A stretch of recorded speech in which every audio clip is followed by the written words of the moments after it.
අම්මයි තාත්තයි මැරිච්ච දවසක පින් කරනවට වඩා දන් දෙනවට වඩා ආදරණීය රත්තරන් දුවේ පුතේ තරුණ පින්නතෝනේ අම්මයි තාත්තයි ජීවත් වෙන්නකොට සතුටු කරන්න බලා ගන්න.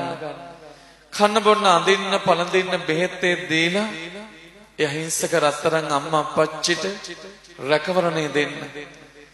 මාස ගණනාවක් බඩ ඇතුලේ තියාගෙන අපමණ මහ දුක් විඳන තාත්තත් එක්ක අපමණ මහ කම්කටොළු මැද තාත්තගේ ගොරෝසු වද්දකේ කරකට එනකන් දුක් විඳලා දුවේ පුතේ ඔබට අපට ජීවිතේ දුන්න අම්මා තාත්තව සිහි කරන්න කියලා මරුණාම පැන් වඩලා දන් දීලා පින්පොරවල දිවි ලෝකයන්ට නිවන් දකින්න පතනවට වඩා ඔය ගෙදර ඉන්න අහිංසක දුප්පත් අම්මා අප්පච්චිව ආදරෙන් බලා ගන්න.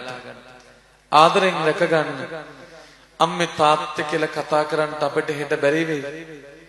අද අම්මයි තාත්තයි කියලා අපි කතා කරපු කටින් හෙට සමහරට අපිට අම්මා තාත්තා හිමි වෙන්න පුළුවන්. එහෙම ජීවන මගක අපි ඉන්නේ.